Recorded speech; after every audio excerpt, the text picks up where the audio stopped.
नमस्कार दोस्तों, welcome to सरकारी स्टडी बेस्ड एजुकेशन। चलिए यहाँ पे हम बात करने वाले हैं इंटरनेट एंड वेब डिज़ाइनिंग। और इंटरनेट एंड वेब डिज़ाइनिंग के अलावा एक होता है e commerce, internet and e commerce. तो वेब डिज़ाइनिंग जो सब्जेक्ट है उसका नाम किस कोर्स में है, उसका नाम है पीजीडीसीए के सेकंड सेम में।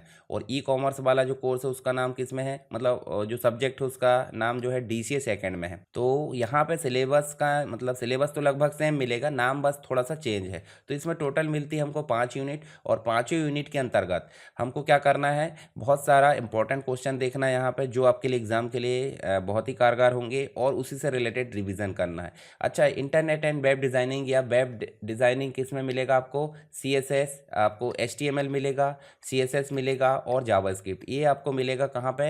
ये आपको मिलेगा बीसीए के अंतर्गत। ठीक है, तो वहाँ पे भी आप इसका यूज़ कर सकते हैं। हालांकि उसके लिए मैं सेपरेट वीडियो बनाऊंगा, पर अभी ये वीडियो आपके लिए काम का है पीजीडीसीए के सेकंड के लिए और डीसीए के सेकंड के लिए, बहुत ही इंपॉर्टेंट है। तो इससे रिलेटेड हम आईएमपी क्वेश्चन देखेंगे पहले, और उसके बाद रिवीजन करेंगे। पर सबसे पहले अगर बात करें रिवीजन की, तो रिवीजन आप कब करते हो? जब डिटेल वीडियो देखोगे। तो डिटेल वीडियो देखना बहुत ज़रूरी है, और इसकी पीडीएफ पढ़ना भी। तो डिटेल वीडियो कहाँ मिलेगा? आपको जाना है यूट्यूब चैनल पर, यहाँ देखिए। और यूट्यूब चैनल पर जाकर आपको सरकार स्टडी बेस्ड एजुकेशन में इसको सब्सक्राइब करना है, और उसके बाद आपको कहाँ जाना है? प्लेलिस्ट में। अगर सब्सक्राइब नहीं किए तो सब्सक्राइब कर लो, और अपने दोस्तों के हाथ भी सब्सक्राइब करा दीजिए। अब देखिए यहाँ प्लेलिस्ट दिख रही है आपको, प्लेलिस्ट में आपको जाना है, और यहाँ देखोगे तो पीजीडीसीए और डीसीए सेकंड सेमेस्टर की प्लेलिस्ट मिलेगी। इस पर आपको क्लिक करना है, और क्लिक जैसे ही करोगे तो यहाँ पे मिलेगा how to solve exam paper. इसमें बहुत सारे वीडियो है जो आपके कोर्स के हैं, आईटी ट्रेंड्स एंड टेक्नोलॉजी, इसके बाद इंटरनेट एंड वेब डिज़ाइनिंग, उसी के साथ में मिलेगा इंटरनेट एंड ई कॉमर्स। तो अगर आप डीसीए वाले हैं तो ये ई कॉमर्स वाला वीडियो देख लो, और अगर आप पीजीडीसीए वाले हो तो आप ये वाला वीडियो देख लो जो वेब डिज़ाइनिंग वाला है। उसके बाद डीटीपी का वीडियो कॉमन दोनों के लिए है। अगर टैली है तो टैली का वीडियो देख सकते हैं। फिर कोरल ड्रा, अगर डीसीए के अंतर्गत कोरल ड्रा है आपका मल्टीमीडिया विद, या प्रीमियर प्रो वाला है, या फिर ASP.NET है, तो जो भी आपकी इच्छा है वो आप यहाँ से देख सकते हैं, और अपना जो कोर्स है या सिलेबस है वो कंप्लीट कर सकते हैं। इन वीडियोस में कंप्लीट सिलेबस कवर कराया गया है, और उन्हीं वीडियो को ध्यान में रखकर यहाँ पे क्या किया गया है, टेलीग्राम में आपको पीडीएफ मिलेगी। तो पीडीएफ आप आसानी से प्राप्त कर सकते हैं। देखिए लिंक दी हुई है यहाँ पे, देखिए देखने को मिलेगा। अगर आप पीजीडीसीए सेकंड की कंप्लीट पीडीएफ चाहते हो ऑल सब्जेक्ट की, तो यहाँ से मिल सकती है। डीसीए सेकंड की कंप्लीट चाहते हो तो यहाँ से मिल जाएगी। ठीक है, और सेपरेट सेपरेट चाहिए तो देखिए मल्टीमीडिया है, डीटीपी है, टेली है, इंटरनेट एंड वेब डिज़ाइनिंग है, आईटी ट्रेंड्स है। तो इस सबके सामने लिंक दी है, इस पर क्लिक करके आप पीडीएफ को प्राप्त कर सकते हैं। चलिए अभी हम जो है आईएमपी क्वेश्चन डिस्कस करते हैं। इसके अलावा एक चीज़ और बता देता हूँ मैं, यहाँ पे आपको मिलेगा क्या, वेबसाइट सरकार स्टडी वेब्स .com। तो इसमें आपको देखिए आपकी ज़रूरत की चीज़ें देखने को मिल जाएगी। तो आप जो है इसका यूज़ करके क्या कर सकते हैं, अपने लिए जो है आगे मतलब एक प्रकार से स्किल डेवलप कर सकते हैं। आगे बहुत सारी चीज़ें इसमें डाली जाएगी, और छोटे छोटे कोर्सेज भी मिलेंगे जिसमें आपको थोड़ा सा नॉमिनल चार्ज। देखिए कोर्सेज जो होते हैं आपके बिखरे हुए रहते हैं, यूट्यूब में तो बहुत सारी चीज़ है, परंतु अगर वो व्यवस्थित मिल जाए एक जगह, और व्यवस्थित रूप से उसकी क्लासेस मिल जाए, तो वो बहुत अच्छा होता है। तो इसी वेबसाइट में आपको सारी चीज़ें आगे देखने को मिल जाएगी। तो चलिए यहाँ पे जो है हम इंपॉर्टेंट क्वेश्चन देख लेते हैं पहले, इंटरनेट एंड वेब डिज़ाइनिंग के लिए और ई कॉमर्स के लिए। तो यहाँ देखिए इंटरनेट को परिभाषित करना, सबसे पहली यूनिट क्या है, इंटरनेट को परिभाषित करना। अब डीसीए के फर्स्ट यूनिट में इंटरनेट की बेसिक चीज़ें मिलेगी, जो ऑलरेडी मैंने पीसी पैकेज में कवर कराया हूँ। यहाँ पे सेकेंड यूनिट मतलब इंटरनेट वाली बेसिक चीज़ें हैं। वर्तमान संदर्भ में इंटरनेट के उपयोग के कौन कौन से क्षेत्र हैं। अब देखिए, अब इंटरनेट को अगर बताना है, या इंटरनेट के उपयोग के क्षेत्र को बताना है, तो आपको समझाने की ज़रूरत थोड़ी है। क्यों? क्योंकि आज की डेट में आपको भी पता है कि इंटरनेट कहाँ कहाँ उपयोग हो रहा है, हर जगह। तो इंटरनेट के उपयोग के लिए लगभग आपको 10 12 15 चीज़ें याद होनी चाहिए, और उसकी परिभाषा, तो परिभाषा और उपयोग दोनों ही चीज़ें मैं बताऊंगा। इंटरनेट के फायदे देखिए, अगर आप उपयोग के क्षेत्र बताओ या जैसे बताओ, उसके फायदे आपके उसमें आ जाएंगे। पर हानि की बात करें तो हानि बहुत सारी है, पर आपको पता नहीं होती। हानि के बारे में भी हम आगे देखेंगे। फिर वेब ब्राउज़र क्या होता है, सर्च इंजन क्या होता है, किन्हीं 5 वेब ब्राउज़र के नाम बताओ, किन्हीं 2 सर्च इंजन के नाम बताओ। तो ये बेसिक बेसिक चीज़ें पूछ ली जाती है। ईमेल क्या है, ईमेल बनाने, भेजने, प्राप्त करने, सारी चीज़ें आपको आपको यहाँ पे देखने को मिल जाएगी। ईमेल आईडी तो ऑलरेडी हमारी बनी बनाई, अगर नहीं बनी तो आप बनाकर भी मोबाइल में देख सकते हो, उसके स्टेप्स लिख सकते हैं। मैं यहाँ बनाना नहीं सिखाऊंगा, यहाँ सिर्फ मैं आपको ईमेल के बारे में कॉन्सेप्ट बताऊंगा जो आपके एग्जाम के लिए लिखने में सहायता करेगा। फिर चैटिंग आप डेली बेसिस पे करते हो तो चैटिंग के प्रकार हम देखेंगे। वेब से रिलेटेड प्रोटोकॉल हो जाते हैं जो सबसे बेसिक प्रोटोकॉल है, TCP IP, transmission control protocol और इंटरनेट प्रोटोकॉल, इसके बारे में देखने वाले हैं। उसके बाद देखिए यहाँ पे मिलेगा आपको कुकीज़। कुकीज़ क्या होती है? इंटरनेट ब्राउज़र जो होता है उसके अंतर्गत जो टेम्परेरी फाइल सेव हो जाती है उन्हें हम क्या बोल देते हैं? कुकीज़। तो इसके बारे में विस्तार से पढ़ेंगे। फिर HTTP की बात करें, HTTP में एक HTTPS भी होता है, वेब सर्वर होते हैं, लीज लाइन होता है, URL होता है।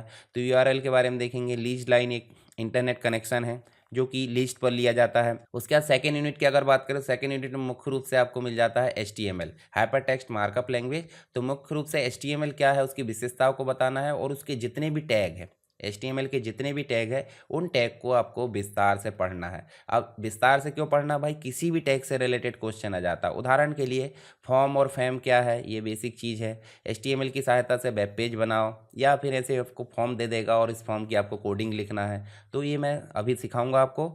Versions of HTML, hyperlink, attribute, जो HTML के होते हैं, टैग के होते हैं, हाइपर टेक्स्ट क्या होता है। तो ये सारी चीज़ें बेसिक कॉन्सेप्ट भी पूछ लिए जाते हैं। या फिर ऐसा पूछ लिया जाएगा कि भाई ये जो कोड दिया है, मतलब जो डिस्प्ले दिया है, इसके लिए कोडिंग लिखो।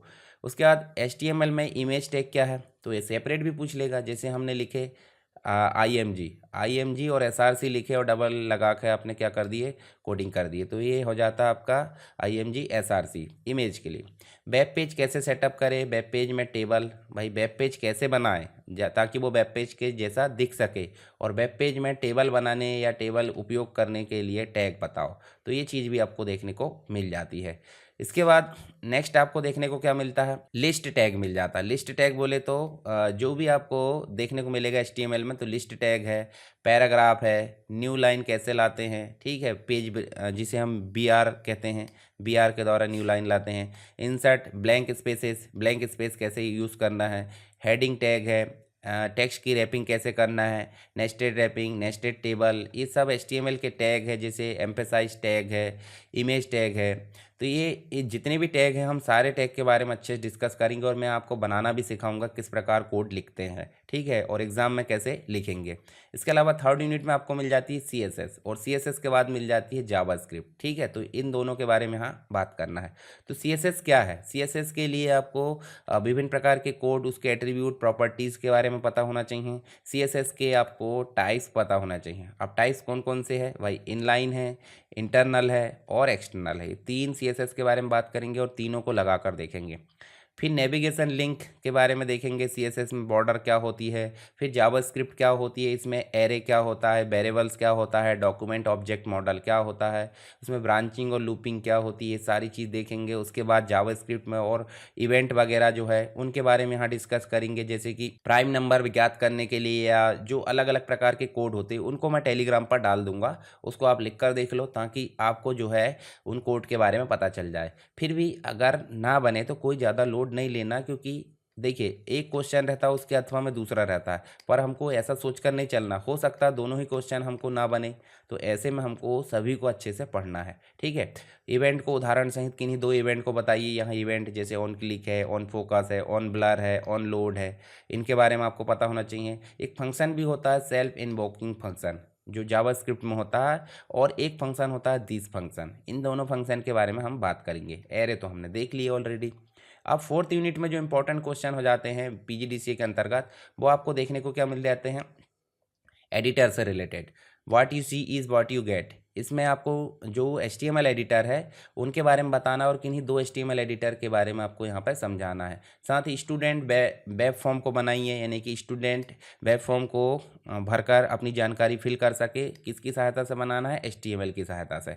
तो हम तो फॉर्म में बनाना देख लेंगे उसको। उस क्वेश्चन का आंसर आप यहाँ लिख सकते हैं विथ कोडिंग, ठीक है। आपको थ्योरी भी लिखना है और कोड भी लिखना है, और कैसे कैसे आपने बनाया उसके स्टेप्स आपको लिखना है। दो कॉन्सेप्ट और है, वेब डिज़ाइनिंग। वेब डिज़ाइनिंग का मतलब HTML, CSS और जावास्क्रिप्ट का प्रयोग करके और किसी भी डिज़ाइनिंग जो लैंग्वेज है उसका उपयोग करके एक वेब पेज को अच्छा बनाना, अट्रैक्टिव। और उसमें कोडिंग करना। कोडिंग कैसे कर सकते हैं आप भाई? कोडिंग अलग अलग हो सकती है। जैसे मान लो आप वेब डेवलपमेंट प्लेटफॉर्म का उपयोग कर रहे हैं, जैसे ASP.NET का उपयोग कर रहे हैं, तो उसमें C# का उपयोग कर सकते हैं। ठीक है, इसके अलावा पाइथन है, PHP है, जावा है, इन सब का उपयोग करके जो एक प्रकार से आपने जो वेब डिज़ाइनिंग करे है उसको वेब डेवलपमेंट में कन्वर्ट कर सकते हैं। तो इन दोनों के मध्य यहाँ पे अंतर देखने को मिल जाएगा।